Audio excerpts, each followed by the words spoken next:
بما ان النهارده عيد ميلادي فقلت لازم اعمل حاجة مميزة، فقررت ان انا اعمل تورتة عيد ميلادي من البايب كلينر، لكن مش مجرد تورتة وخلاص، دي كمان منظم شيك على شكل تورتة اقدر ان انا احط بقى فيه الميك اب بتاعي، كوك، اكسسوارات شعر. لو بتحبوا النوع ده من الفيديوهات كملوا معايا الفيديو للاخر عشان تشوفوا عملت المنظم القمر ده ازاي خطوة بخطوة. ودي فكرة رقم 8 من سلسلة 10 افكار سهلة وممتعة من البايب كلينر. ولو دي اول مرة تشوفوا قناتي ياريت تشتركوا حالا في القناة وتفعلوا زرار الجرس على علامة الكل عشان يوصلكوا إشعار مني بكل جديد أنا بقدمه. يلا بقى وروني مين هيكون أول واحد هيقدم لي هدية عيد ميلادي بأول لايك، ويلا بينا على الأدوات. هنحتاج علبة بلاستيك بغطا بأي حجم انتوا تحبوه، الحجم اللي معايا ده كده حجم متوسط، يعني هيبقى مناسب جدا معايا في التورتة اللي أنا هعملها النهاردة. وهنحتاج بايب كلينر باللون اللبني وده لوني المفضل وحبيت ان انا اعمل بيه التورته النهارده، وبايب كلينر باللون الموف، وبايب كلينر كمان باللون الابيض ده هنستخدمه للكريمه، والبايب كلينر اللي باللون البينك ده هنستخدمه للتزيين. وهنحتاج نص عود بايب كلينر باللون الاصفر والاورنج علشان نعمل الشمعه، واي لولي بقى او اكسسوارات متاحه عندنا في البيت تقدروا تستخدموها للتزيين.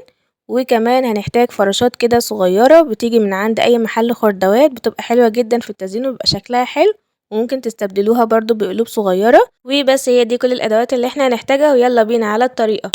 أول حاجة هنبدأ نغلف العلبة بالبايب كلينر اللي باللون اللبني ده. بنبدأ نجيب كده عودين بايب كلينر وبنربطهم في بعض بالشكل ده كده علشان يبقى معايا عود طويل واقدر ان انا الفه حوالين العلبة بكل سهولة. اول حاجة كده بجيب العود ده وهثبته على العلبة بايديا من الجزء اللي تحت ده كده في العلبة بشكل دائري كده. وبعد ما بثبته كويس بايديا ببدأ ان انا بقى اربط الطرفين دول كده في بعض، واربطهم كويس بايدي علشان البايب كلينر يثبت معايا اكتر وما يفكش مني. وبعد كده بقى بشيل الزيادة دي كلها بالمقص علشان الشكل يطلع مرتب ونضيف.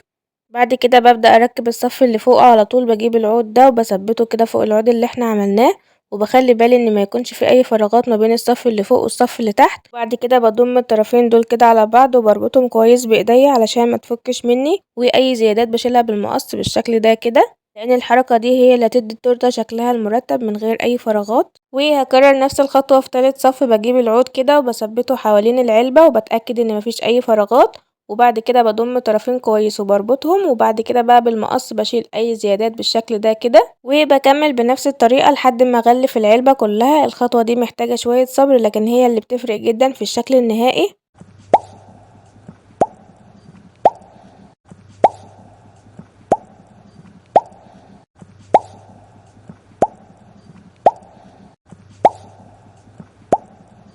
وده كده بقى شكلها بعد ما غلفنا جسم التورته بالكامل بالشكل ده كده. حبيت ان انا اضيف كام عود باللون الموف عشان يديها تدرج في الالوان كده تبقى شكلها تحفه. ودلوقتي بقى جه دور الغطا ان احنا نغلفه علشان يبقى جاهزين كده للمرحله اللي هتخليها فعلا تبان كانها تورته.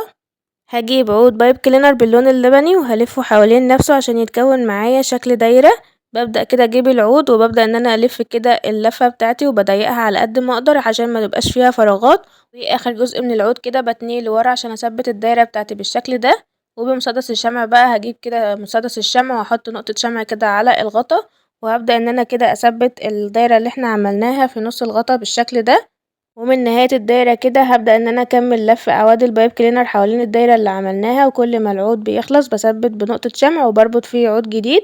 وهكمل على طول بنفس الطريقة علشان الشكل يفضل متصل من غير اي فواصل لحد ما اغلف الغطا بالكامل زي ما هتشوفوا دلوقتي.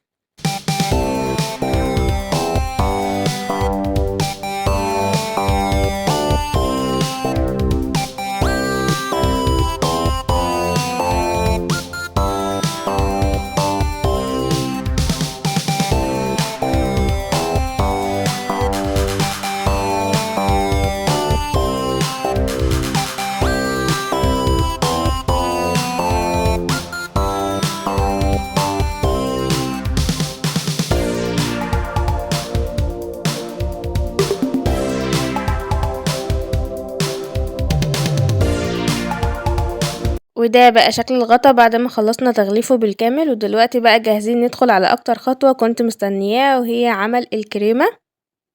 هجيب بقى عودين بايب كلينر باللون الابيض وهبدأ ان انا اربطهم في بعض بالشكل ده كده. بعد ما اربطه كويس هبدأ ان انا اجيب اي قلم عندي والف العود ده كله بالكامل حوالين القلم عشان ياخد شكل كده تموجات ويبقى شكله عامل زي الكريمة. بافضل بقى ان انا كده اعمل الويف دي كده لحد ما اخلص العود كله بالكامل على القلم بالشكل ده كده. بعد كده بقى اخرجه من القلم وبمسك العود كده وبشده شدة خفيفة علشان اللفات تتفرد معايا وتديني شكل تموجات. انا عايزاه كده ويفي كده بسيط. عملت منه كده 3 بنفس الشكل بالطريقة دي. ودلوقتي هنبدأ نحط اول طبقة من الكريمة. بثبت كده العود حوالين العلبة بالشكل ده وبقفل الغطا، وبعد كده بلفها وببدأ ان انا اربط الطرفين دول في بعض كده بالشكل ده. ولو في اي زيادات بنشيلها بالمقص، لو مفيش خلاص بنسيبها كده. عملنا اول طبقة من الكريمة، هجيب بقى عود كمان وهبدأ ان انا اعمل تاني طبقة بالشكل ده كده تحتها على طول، بحيث ان التموجات كده تبقى متناسقة في تحت بعض على طول كده زي ما انتوا شايفين دلوقتي. بمسك برضو العود كده وابدأ ان انا اثبته كده تحت العود اللي احنا عملناه الاول، وبعد كده بقى بضم الطرفين الزيادات كده من ورا بالشكل ده كده وبربطها كويس، واي زيادات بنشيلها بالمقص لحد ما تكون معايا كريمة متناسقة حوالين التورتة بالشكل ده كده. وحبيت كمان ان انا اضيف لقاعدة التورتة لمسة كريمة كده عشان يديها شكل اقرب للحقيقي. ثبت كده عود بايب كلينر باللون الابيض في القاعدة وبدأت ان انا اضمها كده على العلبة بالشكل ده، وربطت الطرفين دول كده من ورا. وبقص بقى اي جزء زيادة كده بالمقص بالشكل ده، لان التفاصيل الصغيرة دي هي اللي بتخلي الشكل يبان كأنها تورتة شيك فعلا، وكمان شكلها اقرب للحقيقي. ودلوقتي بقى جه وقت التزيين وهنبدأ نعمل القلوب اللي هنزين بيها التورتة. هجيب عود بايب كلينر باللون البينك وهعمل في اول العود كده دايرة صغيرة وهربطها كده فوق بالشكل دوت على العود نفسه، وبعدها هضغط على الدايرة من فوق كده علشان تتحول لشكل قلب، وبظبط الشكل كده بايديا. بعد كده بلف باقي العود حوالين القلب كده علشان يثبت كويس ويحافظ على شكله وكمان يطلع شكله انضف واحنا بنزين بيه التورتة. بافضل بقى ان انا ادخل كده العود كده من جوه القلب وبخرجه كده كأني بخيط القلب بالشكل ده. هفضل اغلف القلب بالكامل كده، ولو البايب كلينر خلص مني ببدأ ان انا اجيب عود تاني وابدأ اكمل تغليف عادي خالص ولا كأن اي حاجة. ولو انتوا وصلتوا معايا للدقيقة دي ونسيتوا تحطوا لايك، ياريت تحطوا لايك حلو زيكم عشان تشجعوني ان انا اقدم لكم كل جديد. على فكرة انا كان نفسي الفيديو ده ينزل لكم يوم 1/8 اللي هو يوم عيد ميلادي، لكن للاسف المونتاج اتأخر معايا بسبب مشكلة في مساحة التخزين، وده اللي بيأخر فيديوهاتي دايما ان مساحة التخزين عندي على التليفون فيها مشكلة. ادعولي بقى ان انا اجيب تليفون جديد عشان اقدر اصور لكم فيديوهات كل يوم. بجد انا نفسي قوي ان انا اعمل لكم فيديوهات كل يوم، بس بجد غصب عني مساحة التخزين هي اللي بتقرفني بجد وبتخليني ان انا اخر عنكم الفيديوهات. وده كده شكل القلب بعد ما خلصته. قررت نفس الخطوة، عملت 3 قلوب كمان، واحد باللون اللبني والتاني بالموف والتالت باللون البينك. بقى معايا 4 قلوب كده. وطبعا بما انها تورتة عيد ميلاد اكيد مش هتنفع من غير شمعة. هجيب عود بايب كلينر باللون الابيض والفه على نفسه بالطول كده كام لفة لحد ما يوصل للطول المناسب ويبقى شكله كده شبه جسم الشمعة بالشكل ده، وبربطه بالطريقة دي كده. وعلشان نعمل كده الشعلة بتاعة الشمعة بجيب قطعة صغيرة من اللون الاصفر وهدخل فيها كده قطعة صغيرة باللون الاورنج وهرفع الطرفين دول لفوق كده واربطها كويس، وبعد كده هنزلهم كده على الجزء الاصفر ده كأني بعمل ورقة شجرة صغيرة. وباخد طرف كده من اللون الاصفر وبربط بيه كده ورقة الشجرة اللي احنا عملناها الصغيرة دي، وبعد كده بقى اثبت الشعلة اللي احنا عملناها دي كده في الشمعة نفسها. بجيب كده قطعة بايب كلينر صغيرة باللون الاورنج ببدأ ان انا اربط كده الشعلة دي بالشمعة بالطريقة دي كده. بعد كده بقى هنغلف جسم الشمعة بألوان بقى انتوا تحبوها. انا حبيت ان انا اغلفها كده باللون اللبني والبينك والموف عشان تبقى متناسقة كده مع شكل التورتاية ويبقى شكلها حلو. بلف كده البايب كلينر كل واحدة كده مرة وبعد كده بغلفها كويس، وده كده بقى شكلها بعد ما خلصتها. وعلشان الشمعة تبقى ثابتة معايا هعمل لها قاعدة صغيرة كده باللون البينك. جبت كده عود بايب كلينر باللون البينك وجبت كده عصاية شيش طاووق او اي عصاية رفيعة، وهبدأ ان انا كده الف البايب كلينر عليها بالشكل ده لحد ما اخلص العود بالكامل بالطريقة دي كده. وبعد كده هخرجها من العصاية وبنقطة شمع كده هبدأ ان انا اقفلها كده كأنها دايرة صغيرة بالشكل ده كده. وبعدها هعمل واحدة اصغر منها وادخلها جواها كده علشان تبقى الفتحة بتاعتها صغيرة، بحيث ان انا لما اثبت فيها الشمعة تمسك كويس. وبكده بقى عندنا قاعدة حلوة اثبت فيها الشمعة من النص، وبمسدس الشمع كده هحط نقطة شمع على القاعدة اللي احنا عملناها للشمعة وبثبتها بقى في مكانها كده فوق التورتة في النص. ودلوقتي بقى جه اجمل جزء في التزيين. هبدأ ازين التورتة بالقلوب اللي عملناها وشوية فراشات. اول حاجة كده ببدأ بالقلب الموف ده كده بثبته على جنب التورتة بمسدس الشمع وكأنه مايل شوية على جنب. وبعدها هثبت القلب البينك برضو، بحط كده نقطة شمع كده على نص القلب من الجنب ده كده، وهبدأ ان انا اثبته برضو على جنبه كده على التورتة بحيث الالوان تبقى متداخلة كده وتدي شكل لطيف كده ورا القلب الموف. وبعدها هثبت القلب اللبني بنفس الطريقة كده، بحط نقطة شمع على الجنب بتاع القلب ده كده، وبعد كده هثبتها ورا القلب اللي باللون البينك. وفي الناحية التانية من التورتة حبيت ان انا ازينها كده بشوية فراشات عشان يدولها لمسة رقيقة كده وشياكة. بجيب كده الفراشات دي وبثبتها على حافة التورتة من فوق علشان يدوا احساس بالحركة كده ويخلوها شكلها رقيق. بجيب الفراشة نفسها وبحط عليها نقطة شمع وبثبتها كده على حافة التورتة كأن الفراشة واقفة على التورتة كده على جنب. وبعد ما هثبت الفراشات اللي معايا دي كده هجيب بقى لولي بأحجام مختلفة، لونه أبيض بقى أو أي لون انتوا حابينه. أنا حبيت إن يكون باللولي الأبيض، وهضيف كده أحجام بقى مختلفة كبيرة وصغيرة، وهوزعها كده على سطح التورتة عشان يديها كده لمسة شياكة ويبقى شكلها أحلى.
ترى واخيرا ده بقى الشكل النهائي لتورتة عيد ميلادي بعد ما زينتها بالكامل. بصراحة انا فرحت بيها جدا لانها طلعت احلى مما كنت متخيلة، والاجمل انها مش مجرد تورتة شكلها حلو، لا دي كمان منظم عملي اقدر استخدمه كل يوم، احط بقى فيه الحاجات اللي انا حابة ان انا احطها فيه. تعالوا بقى اوريكم اول استخدام ليها.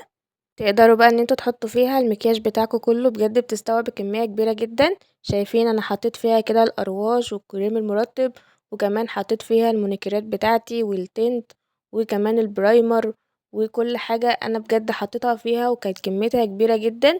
زي ما انتوا شايفين كل الكمية اللي قدامكم دي دخلت جوه البوكس ده او العلبة بتاعة التورتة دي.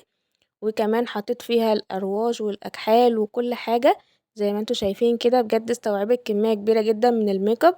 وده اكتر حاجة عجبتني فيها، انها مش مجرد شكل حلو او ديكور، كمان هستخدمها كل يوم فعلا. تقدروا بقى تحطوها كده على التسريحة بتاعتكم، او تقدروا كمان تستخدموها كمنظم للتوك بتاعتكم واكسسوارات الشعر. زي ما انتوا شايفين بقى كمية التوك دي كلها هدخلها جوه البوكس ده، توك الشعر اللي هي العضادات دي كده، والبنس بتاعة الشعر، وكمان التوك الاستيك والبندانات، واي توك بقى انتوا تحبوها تقدروا تحطوها كده جوه المنظم ده. دي اكتر حاجة خلتها بالنسبة لي هدية مميزة، لانها مش مجرد شكل حلو وديكور كده هتحطوه خلاص، لا كمان استخدام عملي. تقدروا بقى تستخدموها كده تحطوا فيها التوك بتاعتكم، الميك اب او اي حاجة انتوا بتحبوها. وبصراحة انا بحب الحاجات اللي بيبقى ليها اكتر من استخدام، لانها بتوفر مكان وفي نفس الوقت شكلها حلو كده كديكور على التسريحة. واعتقد انها ممكن تبقى هدية جميلة جدا لو عملتوها لحد بتحبوه، سواء بقى في عيد ميلاده او اي مناسبة. ولو عملتوا الفكرة دي قولولي في الكومنتات هتستخدموها كمنظم للميك اب ولا للتوك، ولو عندكم أفكار تانية تقدروا تنظموها جوه العلبة دي اكتبولي تحت في الكومنتات اقتراحاتكم عشان نقدر نستخدمها أكتر من استخدام. أنا متحمسة جدا أشوف أفكاركم وتعليقاتكم. ودي كانت فكرة رقم 8 من سلسلة 10 أفكار ممتعة وسهلة من البايب كلينر. وبكده نكون وصلنا لنهاية الفيديو. يا رب يكون الفيديو عجبكم وتكونوا استفدتوا منه كده واتسليتم. لو عجبكم بقى فيديو النهارده ما تنسوش تعملولي لايك وهعتبره أحلى هدية عيد ميلاد منكم. ولو لسه أول مرة تشوفوا القناة تشتركوا في القناة وفعلوا زرار الجرس على علامة الكل عشان تكونوا أول ناس يشوفوا فكرة رقم 9 المرة اللي جاية. أشوفكم على خير في فيديو جديد وفكرة جديدة. بحبكم جدا. سلام.